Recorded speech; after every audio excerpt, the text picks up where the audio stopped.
මේ වීඩියෝ එක මම ගත්තේ ජිම් එකේදී මට මේ සවුන්ඩ් ජිම් එකේ පොඩ සවුන්ඩ් වෙන නිසා මගේ වොයිස් ඕගොල්ලන්ට ඇහෙන්නේ නැහැ. ඒක මම ආයෙමත් ගෙදර ඇවිල්ලා වොයිස් කරලා කරපු වීඩියෝ එකක් මේක.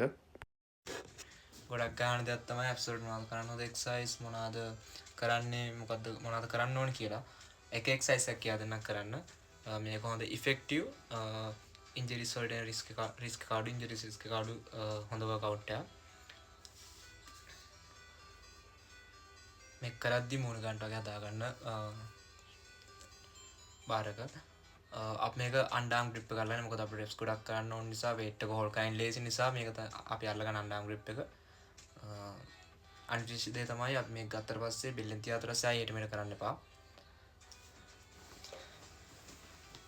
මත තියාගන්න විශේෂම දෙයක් තමයි මේක කරද්දි අද්දෙන් තමයි ලේනවා ඇබ්ස් වලින් තද කරන් ඉන්න ඕනේ හැමතිස්සෙම weight එක. ඔයාලට තේරෙනවා weight එක හැමතිස්සෙම මේ අල්ලන් ඉන්නවා කියලා බඩේ. මේ විදිහට තමයි කරන්නේ. ගොඩක් ස්පීඩ් කරන්න එපා. ගොඩක් ස්පීඩ් කරද්දී ඔයාලට weight එක දැනෙනවා අඩුයි. හිමින් කරන්න. එතකොට ඔයාලට හොඳට weight එක දැනෙනවා.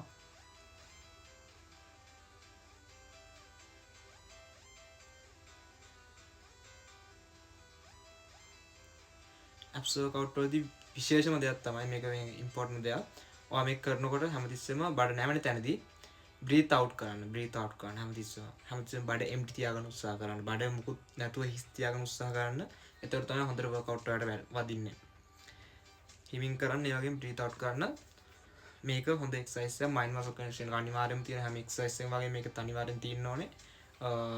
මේක මාස දෙක තුනක් කරොත් අනිවාර්යෙන් ඔයාලට හොඳ රිසල්ට් එකකට යන්න පුළුවන්. හොඳ එක්සර්සයිස් එකක් මේක.